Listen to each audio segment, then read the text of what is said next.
I mean, let me know if there's any questions. Sure. As April gave you a little rundown on my background. Currently, I would say 90% retired, but I still pursue my passion with LinkedIn and continue to teach people how to use LinkedIn, especially job seekers in this time with mass unemployment.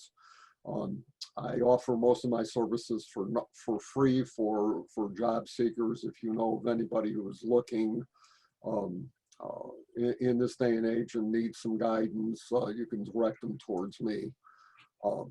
My feeling has been, if you're in the business world today, that there's really only two reasons other than networking why LinkedIn is really important to you.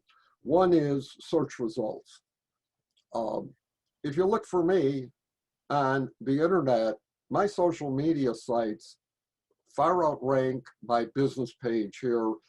And for the past 10 years, LinkedIn has been #1.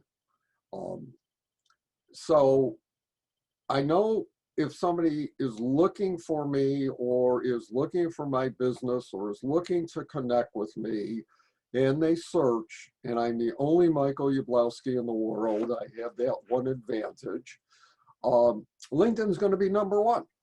And therefore, they're probably going to go to my LinkedIn profile and check me out. So the second reason is branding. And I have to have an online image for anybody when I'm doing my consulting or when I'm doing my work with clients. And I have to have an image. And that's what we call branding on the internet. And I have been doing websites and search engine optimization and using social media since 2006. I got into computers probably in the 80s, and then found the internet and high-speed internet in 2005 and launched my first website in 2006. At that time, you could spend a lot of time on Facebook, a lot of time on YouTube, a lot of time on LinkedIn. And over time, those platforms changed and evolved. And I felt that as a small business person, I had to concentrate on one. And I picked LinkedIn as my social media site. What I'm going to cover today is I'm going to give you a brief overview of LinkedIn, discuss some advantages and opportunities, show you how to establish a benchmark if you plan on using this platform, a little bit about how to brand yourself, again, questions and answers, and if time allows, we'll get a little bit into marketing. As far as I'm concerned, LinkedIn is the largest site for business networking and job search on the web today.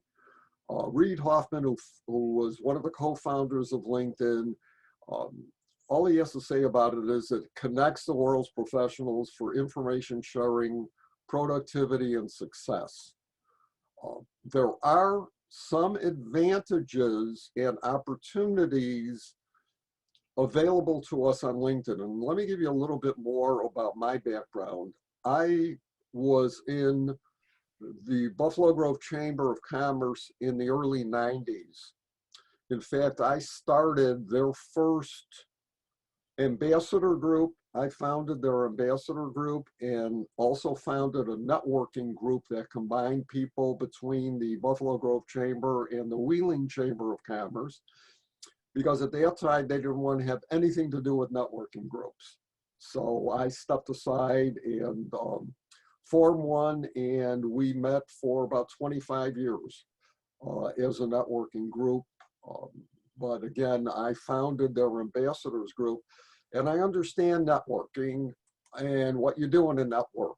And the one thing about networking that I have found, and the one advantage that LinkedIn gives you, is in networking, it's not so much who you know, it's who your connections know.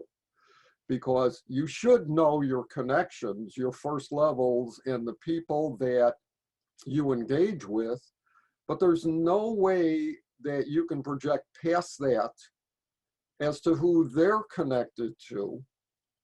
And I learned that early on in a sales career when I started selling electronic security systems.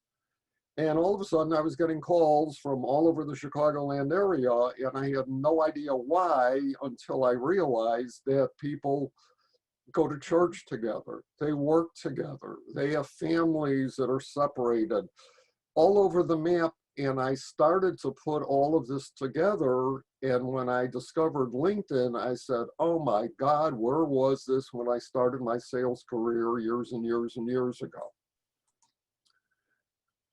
Face-to-face networking is much like cold calling.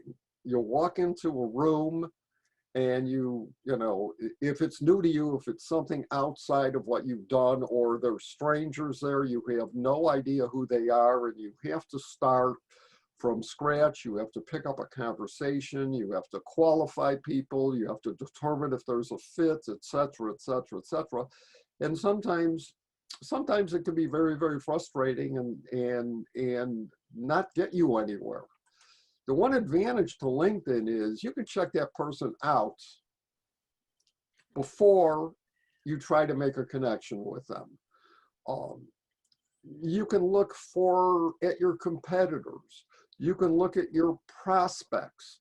You could look at your suppliers. You could look at people looking for jobs. You could look at referral sources. You could look at customers. You can find out so much about a person just by looking at their LinkedIn profile and going in depth in that profile. To me, it's just unbelievable, because there's so many conversation points that you can start with. But you've got to turn that around, and you've got to say what's good for you in that instance is also good for them. In other words, in checking you out and seeing who you are, what you stand for, and learn about you. And that's why branding on LinkedIn is so important. But it becomes something that's available to all of us, depending on what we do. It's regardless, there are opportunities out there for everybody, depending on, you know, what type of industry you're in. There's B2B, there's B2C, there's governmental, there's non-for-profits, there's all kinds of opportunities out there. And you have to understand something. We're dealing with a database.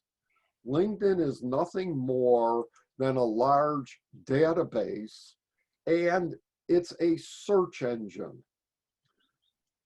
Most people don't realize how powerful a search engine LinkedIn is. And in other classes, I teach about how to use Boolean search and the different filters that are available for Google, for LinkedIn search. But LinkedIn was originally started for recruiters and for companies to find people to fill jobs. And I have several clients, or I had several clients that are executive recruiters, and they taught me how they use LinkedIn. And I also taught them things about what we call Boolean searches. And it is just fantastic. It's just literally phenomenal, the opportunities that you have to find resources on LinkedIn, whether they be customers, again, referral sources, job candidates, et cetera, et cetera. You have to think of LinkedIn and your profile as a one-page website, because that's in essence what LinkedIn is. It's your own personal one-page website. And understanding how to leverage that has really been the gist of the way I have been presenting LinkedIn for the past 10 or 12 years. And the basis of any website, and the basis of getting found, or the basis of finding people on the internet or on websites, lies in keywords and utilizing keywords. And that's the base premise of all search engines is keywords and proper utilization and proper installing of keywords within your profile. Only then can you plan the usage that you're going to do. And what I have found over the years that everybody is different. Everybody has their strengths, everybody has their weaknesses. Some people like cold calling, some people like people calling them. So it becomes a matter of what kind of tactics and what kind of strategies that you use to leverage LinkedIn. And I just think, having my experience with other social media platforms, that LinkedIn to me gives me the best opportunity to make use of these things. The one thing I do have to warn you about is there's certain etiquette that's necessary on LinkedIn. There's social protocols. As far as I'm concerned, LinkedIn is a networking platform. You have no right and you have no business trying to sell people on LinkedIn. LinkedIn is to start a conversation and to see where it takes you after that. When I go to a white screen, I generally say, are there any questions? And that's what I'm going to ask. Are there any questions at this stage? April, are you seeing anybody? Because I'm not looking at full screen. No, not yet. No Okay, questions very yet. good. Hey, Michael. So, you know, as I started using LinkedIn more, I was getting more solicitations, I would say, for selling products. People trying to sell things to me and their services. So I was like, oh, okay. You know, it wasn't so much a conversation starter. It was like, hey, I have this product. Is that, April, is that on an initial connection request, or is that once you've been connected? On an initial connection request. So I had like one guy, he does drone photography. He reached out, he said, hey, I think this would be you'd be a great connection. I, you know, do drone photography in the area. These are my rates, blah, blah, blah. Contact me if you're interested. I don't think that's proper social etiquette on LinkedIn or any social media platform. I don't think that's proper. I don't think that's proper social etiquette anywhere, business etiquette, to approach somebody and to immediately try to sell them. And I turn people off like that. Sometimes, and I'll tell you what I do, and that shouldn't reflect on what you do, because I'm in a different set of circumstances. I'm, again, mostly retired, and I try to fill my days having a shelter in place, having to be a senior, and not wanting to go out and socialize the way I have been, or to network the way I have been, or to go to coffee clatches, or, you know, networking events. I can't do that any longer, you know, and I have no idea how much longer I can do that, you know, how much longer we're going to be sheltering in place. So I'm looking at LinkedIn more as an outreach tool to keep busy and to stay informed. And I enjoy talking to people all over the world. So the point I'm getting to is, in prior life or in prior terms, when somebody pitched me initially on LinkedIn, it would be one of two sets of circumstances. Either they would, number one, try to connect with me and then pitch me later, or two, pitch me right away as they're connecting with me. All right. If somebody pitches me right away when they're connecting with me, I turn them off. There is no way that I will even accept that invitation. I'll completely ignore it. I can smell a pitch coming if somebody invites me to connect. you probably can too if you've been on LinkedIn for any time. You just by looking at their profile. Number one, if somebody asks me to connect, the first thing I do is look at their profile. I see who they are. I see what they stand for. That's one of the reasons I love LinkedIn so much.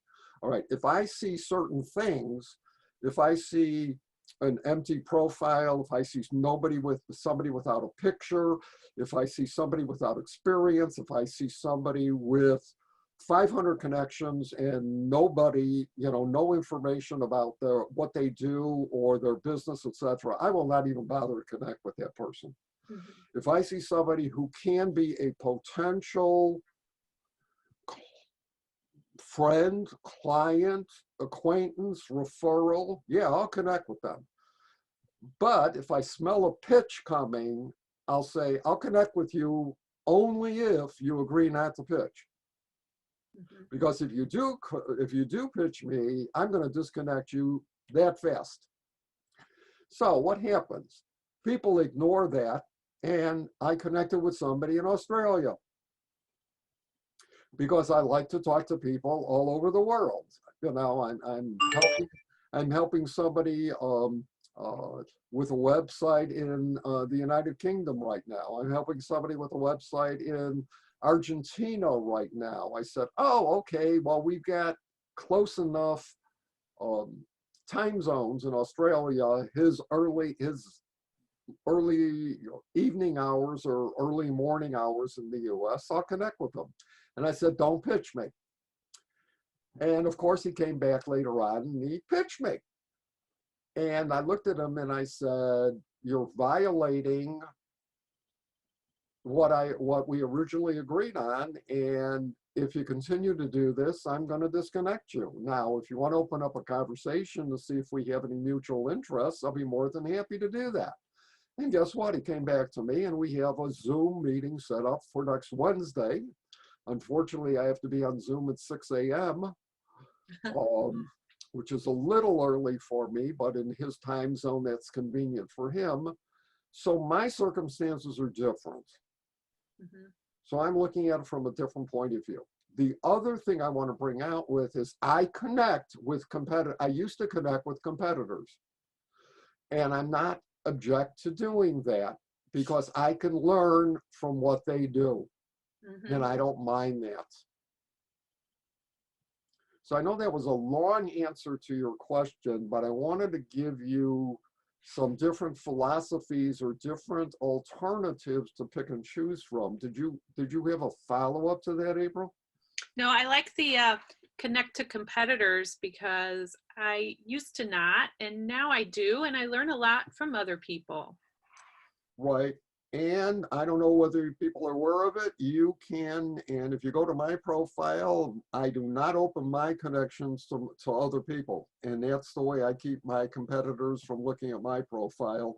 And those things are in your settings. If you're not aware of that, just go into settings and you could turn off your connections. The only thing is if you go to spy on your competitors, they know you're spying. Unless you turn off that attribute. But if you turn off that attribute, you will not know if they're spying on you or they're looking at your profile. So that's a two-way street there. All right. I always caution people that if they're going to get involved in LinkedIn, that because it's a search engine and because LinkedIn revolves around artificial intelligence and data, which I don't necessarily agree with the way they do things, you have to start with a benchmark to see if you've improved, to see how good you're getting. I remember when I launched my first website, I did everything, the hosting company was telling me, we sat back, we waited for the phone to ring, we waited for the emails to come in, we waited for the contacts to come in, and nothing happened, absolutely nothing. And at that point in time, I don't know whether you guys are familiar with HubSpot, but HubSpot was doing a free website evaluation at that one time, and I put my websites through that evaluation, and my grades were so low, I was almost in tears. But it gave me a benchmark to start with. And what I did was I went and started making improvements and then came back to them regularly to see how, according to their standards, I was performing. And it was extremely enlightening. If you're not aware of it, LinkedIn gives you that benchmark to start with. And it's called the Social Selling Index. And that is the URL to follow if you want to jot it down, or you want to drop that into, you want me to drop that into the chat box later. But it's linkedin.com/sales/social selling index, SSI. And that will actually give you a grade in 4 different benchmark areas of how you're doing on LinkedIn. And when April and I first connected, I asked her to do that. I'm not going to share her scores with you because that's something personal, and I hope she's monitoring as she progresses how those scores are progressing. But these are my scores. These are my recent scores. I am not concerned with that 75 out of 100. That's the least of my concerns. My concerns are my rankings in my industry and my rankings in my network. I rank in the top 1% in my industry and in the top 4% in my network. And that's understandable because I network with a bunch of really powerful LinkedIn personalities, some of the leading gurus, because I learn from them. I don't consider myself at their status. I do not do webinars. I do not look at this from a profit point of view. I don't write books. I haven't pursued that as a real avocation, never wanted to, but I associate with those people because I take their webinars. I learn from them. I read their articles. I read their books. And some of the things that I find out, I would never have known other than my affiliation with these people. So the other numbers that I look at is what the standards are for people in my industry and people in my network. Well, 25 out of 100, people in my industry only score 25 on the SSI, and people in my network on average only score 44. Well, I'm at that 75. I feel really good about myself because I know I'm never going to get to 100. Any questions about the social selling index, or did you get, anybody need that address again to look at? Yeah, let's put that in the group chat in case somebody wants to look at that. I'm looking for it. So you're going to drop it in there? Yeah, I'll put it in there. Okay. All right. The basis of LinkedIn, and if we go back to my introduction, the first and most important aspect of LinkedIn is before you get involved, you've got to make sure that you're properly branded. And that's where I start with anybody I talk to as far as branding. In fact, when I talked to April initially, I said, I've done these types of webinars. I've done group sessions. I've counseled people one-on-one. I've done Zoom things. And to tell you the truth, I hate it when it's a webinar. I hate it when you're just talking and you don't get any feedback. You're sitting there listening to crickets. And what I suggested to her was doing a before and after. That's the easiest way to explain what I look for or how to use keywords in branding your profile on LinkedIn. And sometimes in very small groups, I do it right there and then. We just go right to a profile and I point things out. But April was kind enough to say that she'd go along with my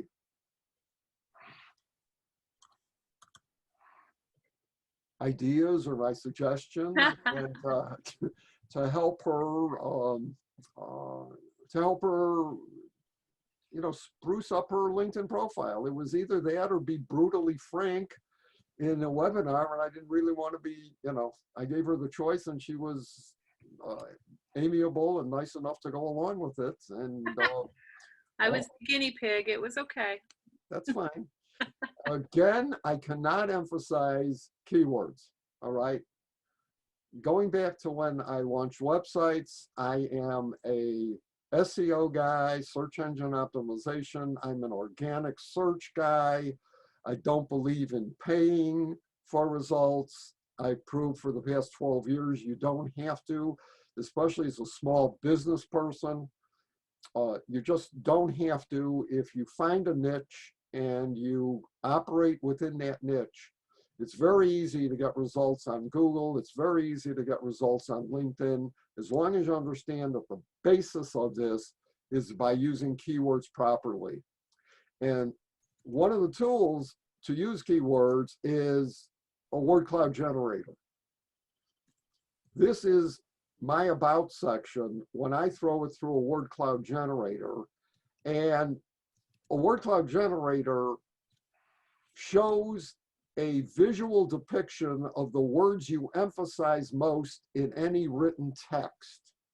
And as you can see from my LinkedIn section here, the thing that I emphasize the most is LinkedIn. It's obvious because it's so much bigger than the other words that are used in this word cloud generator. But you also see the other words that I emphasize: sales, executive, keywords, marketing, starting discussions, branding, all the things that I have talked about up until now, which are the things that I emphasize whether I'm talking to individuals, talking to groups, talking to businesses, et cetera, because those are the words that are most important in what I try to bring to the table and try to emphasize when I'm dealing with clients. That particular site that I use is called Jason Davies, and that's the URL at the bottom of the screen. It's Jason Davies, JASONDAVIES.com/word cloud. There are a whole bunch of other word clouds out there. I've just found this to be real easy to use and invite you to do that. Pull your about page, your about section on LinkedIn. Pull your description section on LinkedIn. Pull your website. Pull your competitors' information. Throw it into a word cloud and see what their keywords are. If you look for a job, pull the job description, throw it into a word cloud generator. See what the company is using as their keywords. This is an excellent tool in discovering what keywords or what words somebody is emphasizing in any type of written text. I don't have the JPEG. I still look for it, because, and you have to understand, I've probably got about 15 years of files on my computer right now that showed the first word cloud I ever used on my own LinkedIn profile. Does anybody have any idea what the word was that replaced LinkedIn on that? Anybody would care to make a venture a guess? Cindy? Facebook or just social media? No? Anybody else? Website. No. First word, the biggest word on my word cloud generator was Mike, M-I-K-E. Because I was writing about me. Mm-hmm. and I should never have been writing about me. I should have been writing about my customers or potential clients. And it was an eye-opener the first time I did this.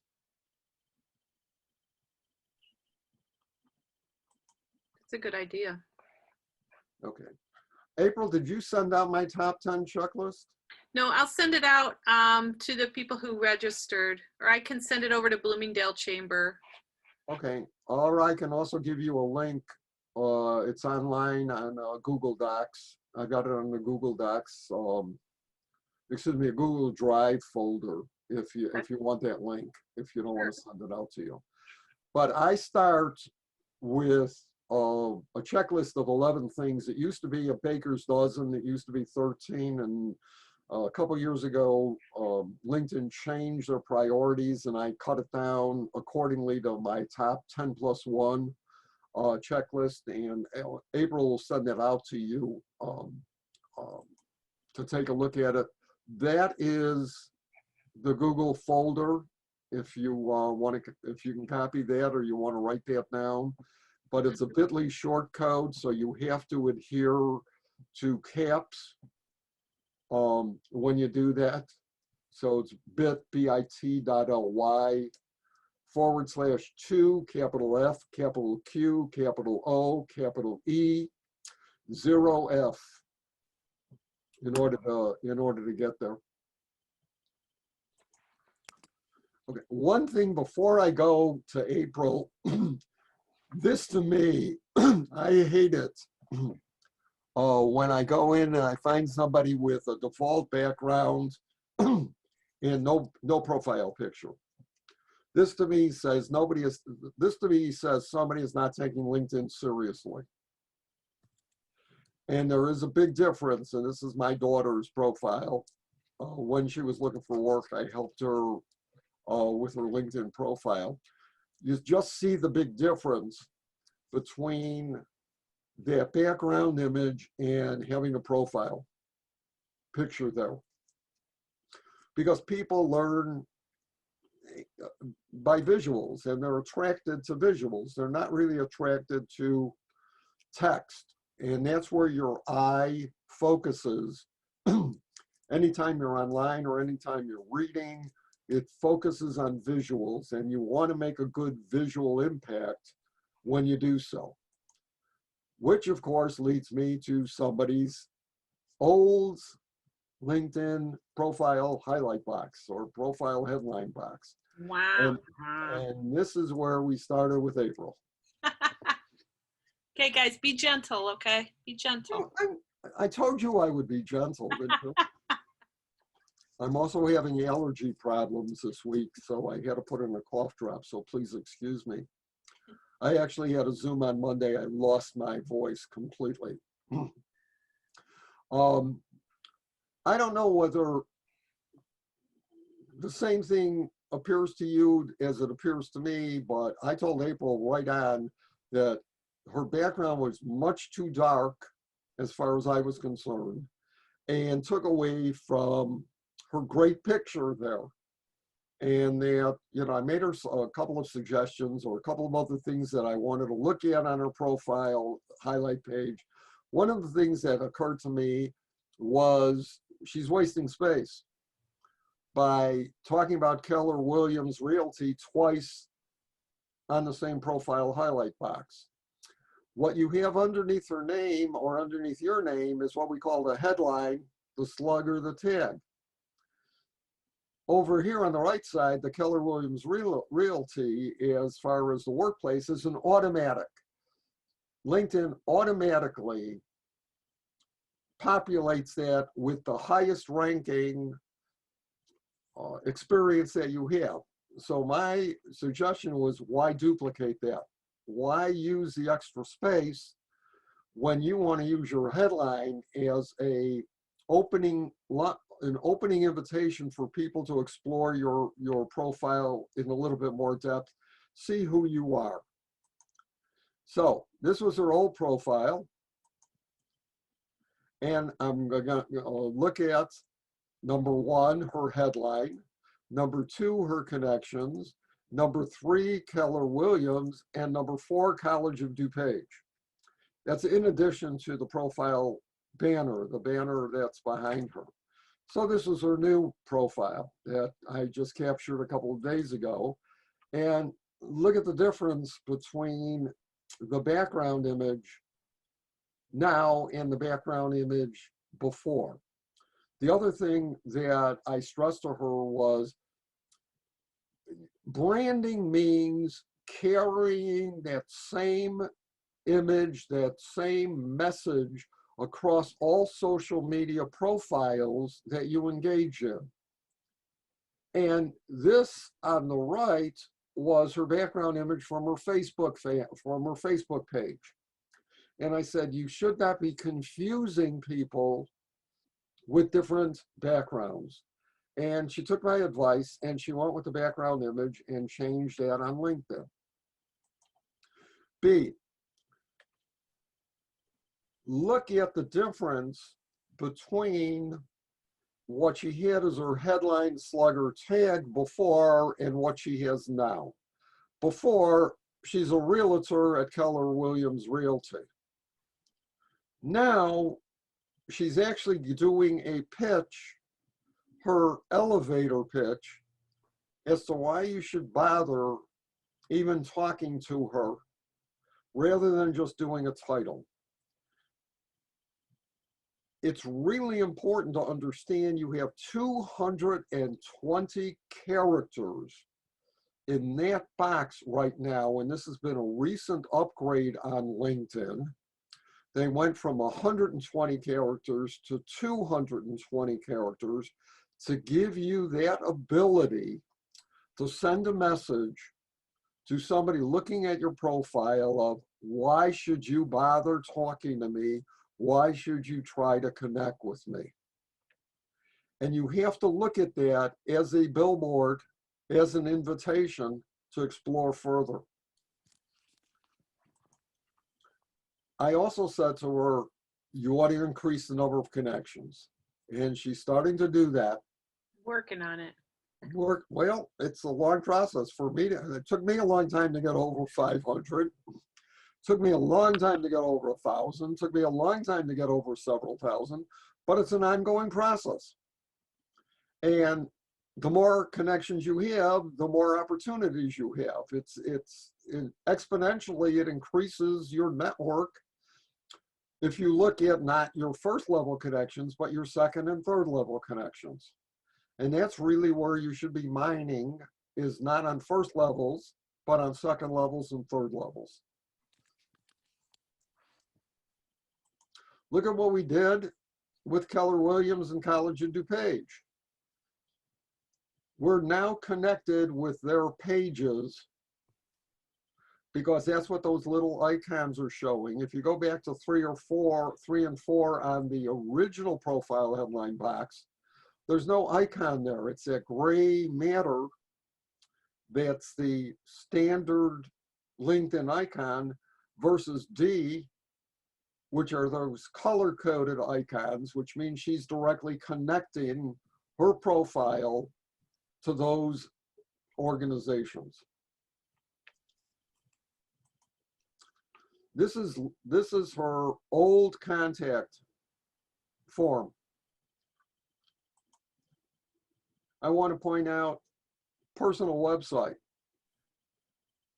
When I went to this personal website, you couldn't use the link. The link was broken. The website was down.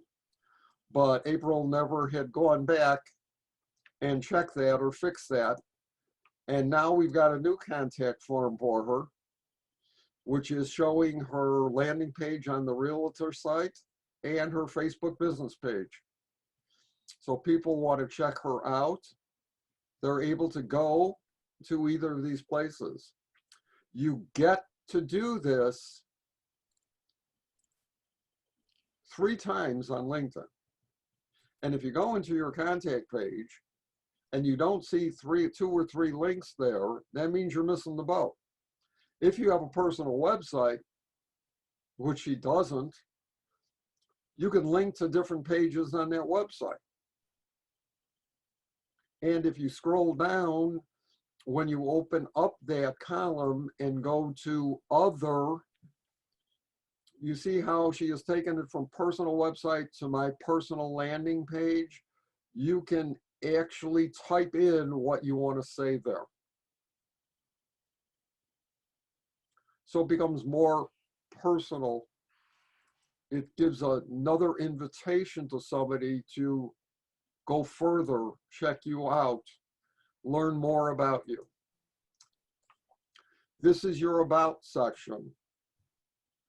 As it appears on LinkedIn, you can see the more where you can open it up, but years ago, LinkedIn allowed the entire About section to be displayed on your profile. Right now, it no longer does that.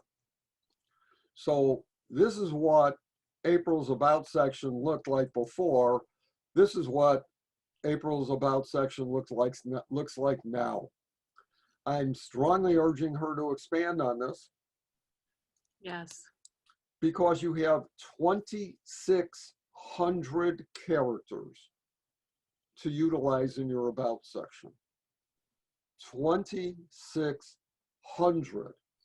This is probably 20% of your available territory. And the way I liken that is, this is a billboard about you. This is a billboard about what you bring to the table. This is a billboard about why you should connect. This is a billboard as to why I can help you, why we should talk.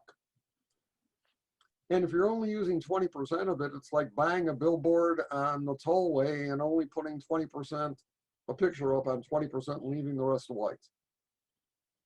The other aspect of this is, if we go back to my original premise, that keywords are very, very important. This is a place to put keywords in. Plus, as I've underlined there, we put a link to the website. What most people are not aware of is if you put a link to your website in the About section, even though it is not a direct link on a laptop or a monitor, it is a direct link on a mobile device. So people can click directly to your website or directly to a web page that you want them to do if they're on their smartphones. And guess what? Most people are visiting LinkedIn on smartphones in this day and age, no longer on laptops or monitors. So it's important to add links there if you want them to link. This is another place to do this. It's the second place that LinkedIn allows you to do that, here and on your contact.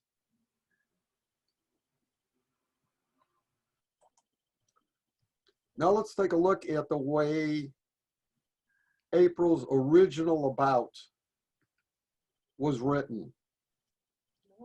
And the reason that it's in yellow highlight is because that's all that shows on her LinkedIn profile when you look at it.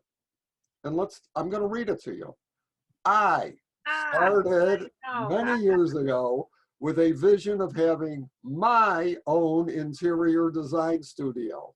That vision was transformed to a real estate career with a designer's edge. I want my clients to have the very best personalized service, just as I would take you. All right? Substitute the word Mike for I or me. April, unfortunately, was talking about April and not talking about her clients and not talking about what's important to her clients. So I made a suggestion. Finish this, fill this in, complete this. What does it take to sell your home? Mm-hmm. It's more than just simply, etc., etc., etc. I utilize the latest in real estate techniques, creative out of the box ideas. This was something that in just talking to April, that she was emphasizing, that she was passionate about, that she felt were her strengths.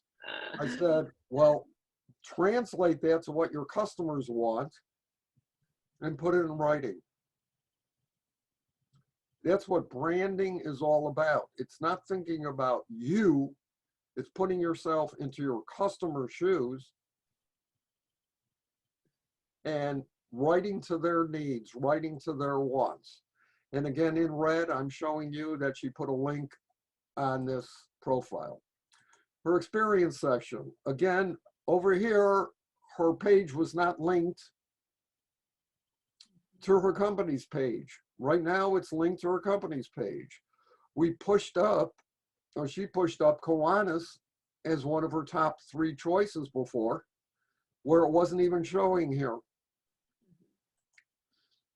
Now her profile links directly to Keller Williams Premium Properties company page on LinkedIn. Skills and endorsements. I said, why is interior design number 1 when real estate, residential homes is what you concentrate in? I don't know whether you're aware of this. Under skills and endorsements, you can drag and drop and put the most important ones in order of where you want them to be, because only the top 3 are going to show initially on LinkedIn unless you open up that dialogue to display the rest of them. So put the ones that mean most. So we rearranged, or excuse me, April rearranged. All right. Recommendations. I think this is the most important aspect of LinkedIn. This is where you can truly find out about that person, is by reading their recommendations. And when people ask me to do their LinkedIn profiles, the first place I go to is their recommendations. And the one thing I found about April's recommendations was, number 1, she had nothing current. Her recent recommendation was from 2015. I hadn't asked. Number 2, nowhere in the recommendations did anybody talk about her real estate experience.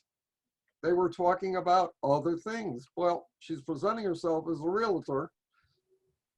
So I said, go out and get more recommendations and make suggestions to people as to what type of words that they should use in those recommendations. Don't tell them to use that, but remind them of things that you've done in the past, or remind them of your working together in the past, so that they pick up on those keywords.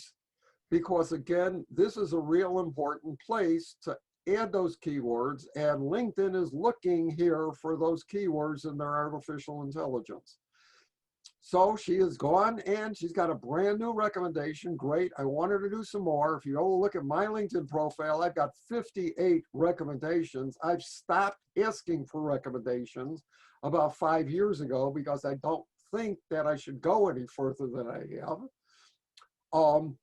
And look at Mark, he's talking about real estate. Yes. Okay, so now we're confirming that as far as Mark is concerned, hey, April's doing a great job in real estate.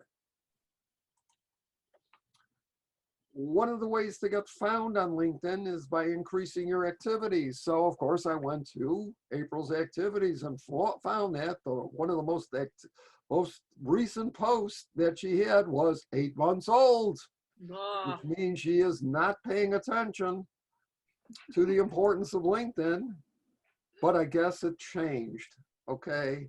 Because a little over a week ago, there's April with her new profile and posting something again about Mark and increasing her activity levels, which should be changing her social selling index, because that's one of the gauges of the social selling index, and should have improved her scores. Those are some of the main headlines that I talk about in that 10+1. There's others that I talk about, but those are the things that I focus most on when I go to profiles, and those are really the things that are the easiest to change. So I'm looking at the clock, we're coming down to that hour. I said to April I would leave myself open for questions, and you know, anybody wants to throw a question at me. I really have been doing this long enough to be able to fill almost anything that you know, to answer almost anything that you throw at me. So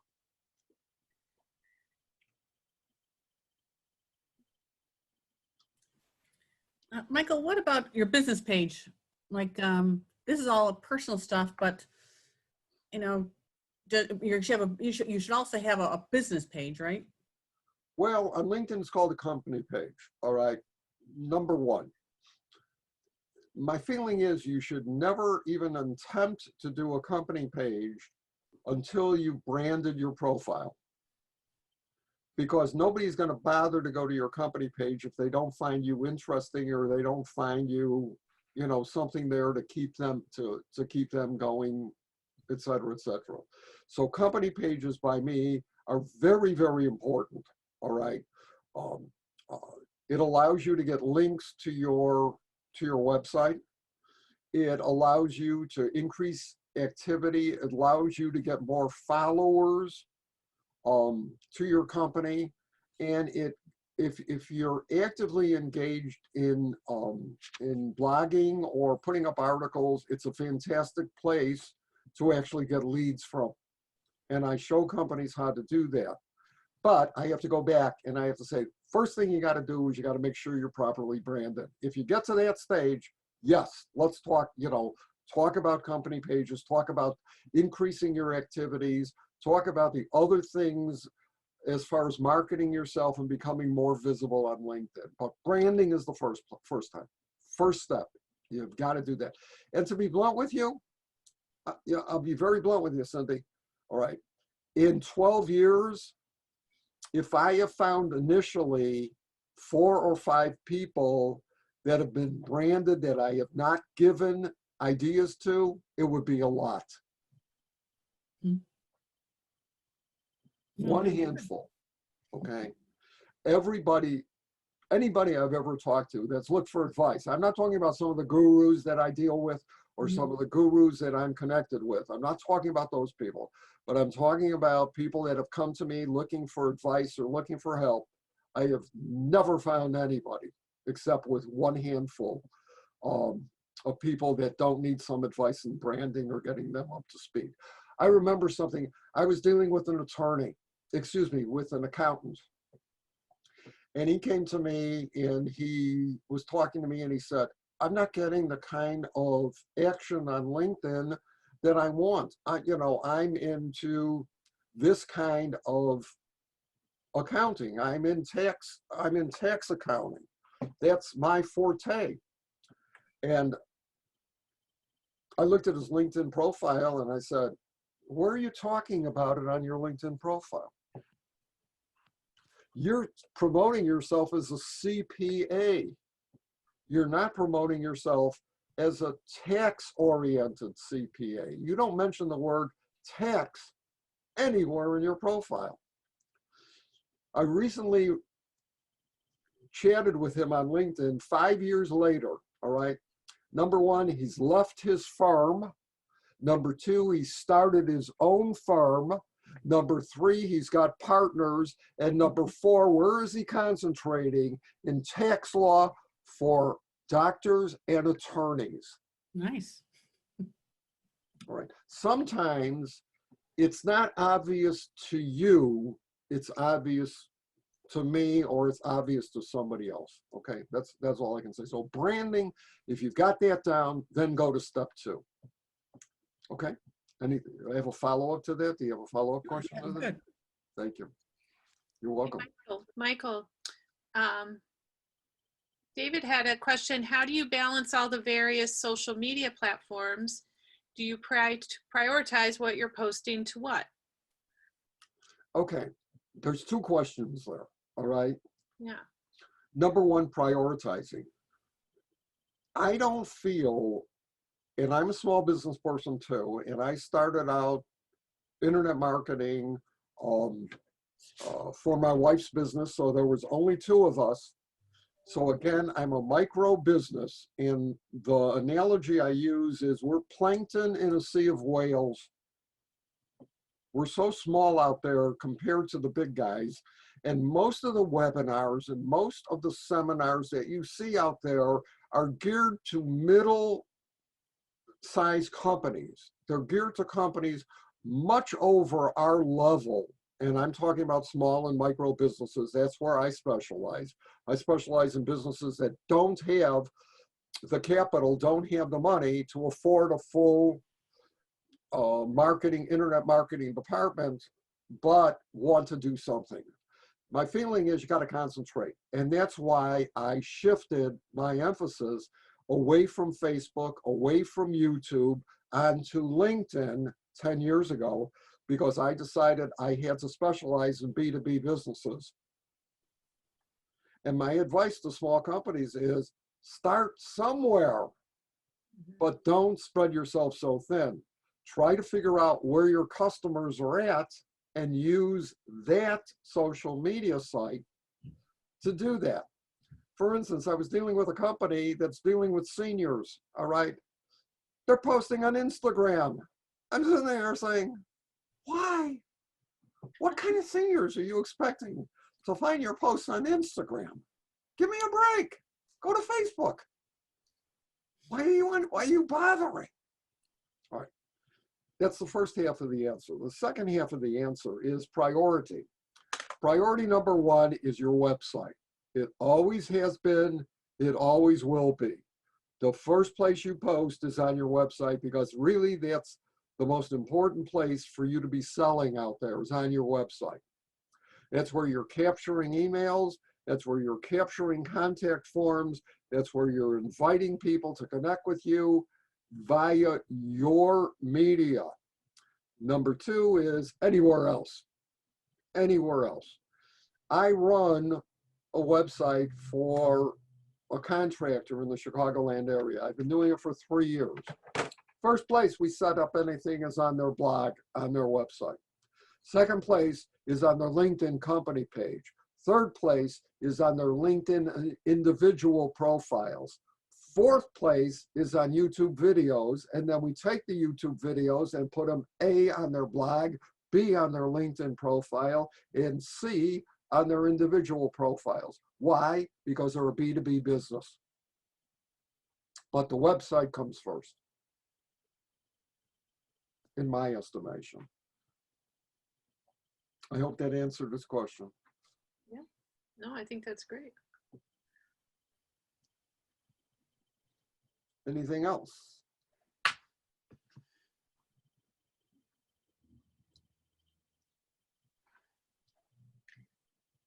How do we look up keywords, Michael? Where is a good source to go to think of keywords? To think of keywords as far as your business is concerned? Yeah.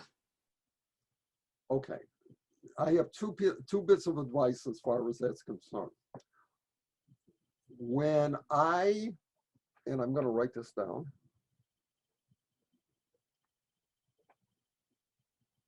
So I don't forget it. One is go to your competitors.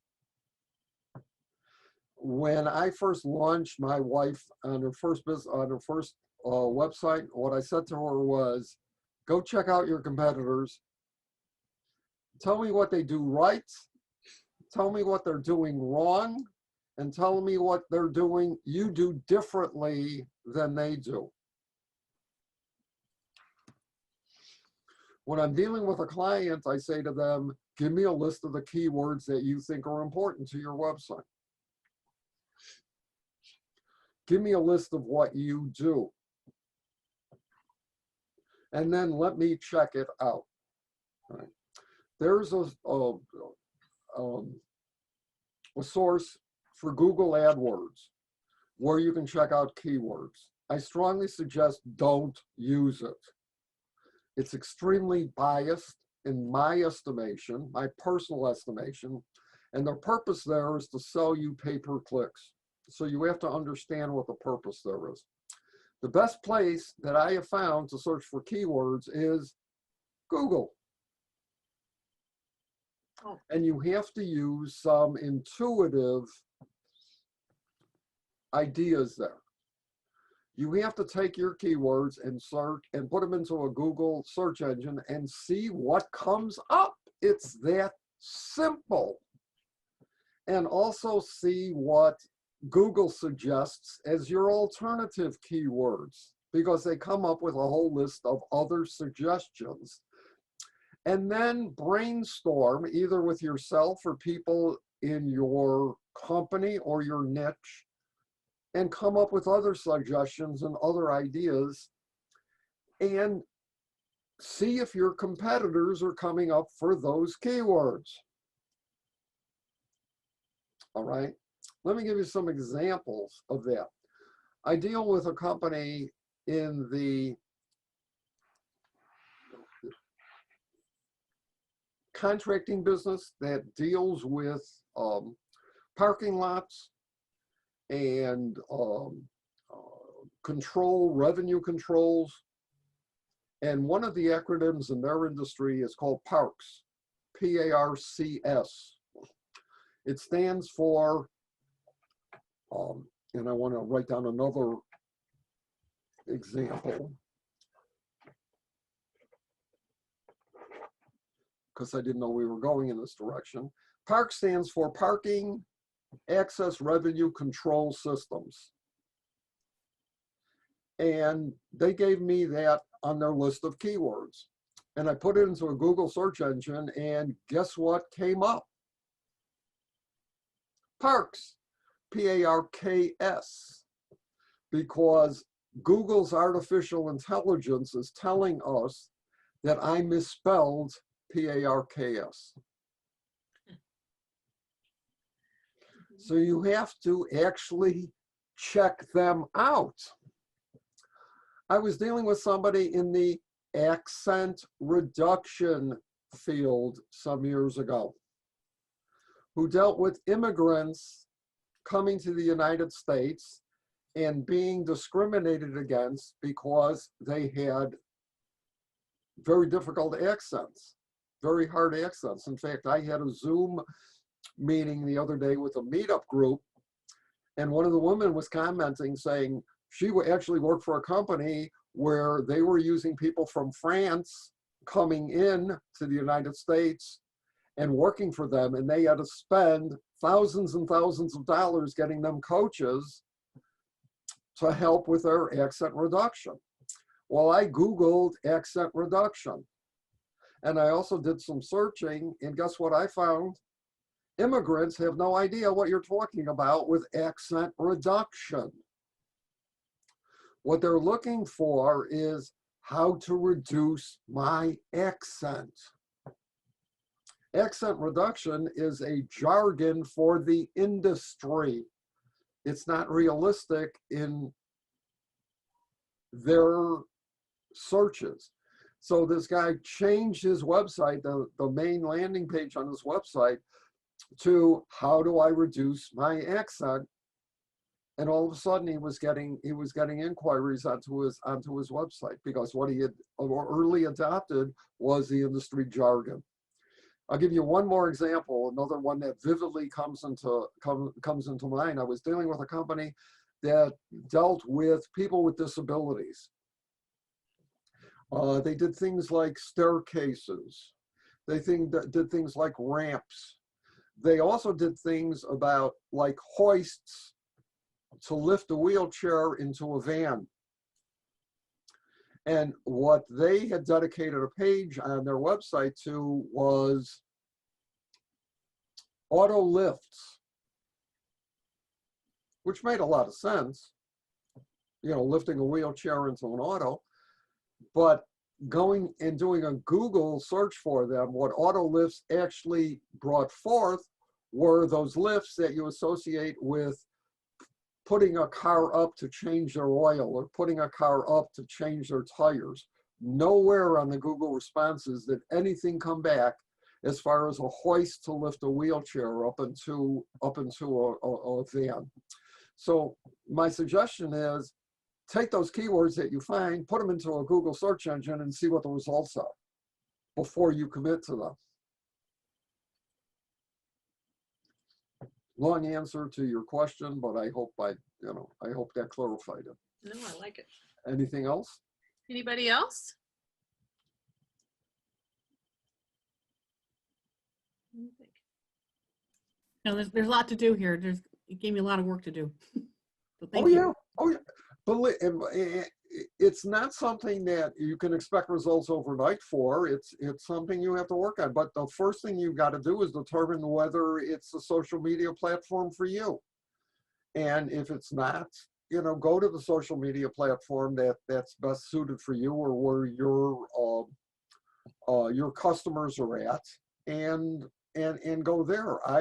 For my particular clientele, when I was actively engaged on LinkedIn, when I first retired and I was pursuing a consulting career, I realized it was small businesses, and that's where they live, on LinkedIn.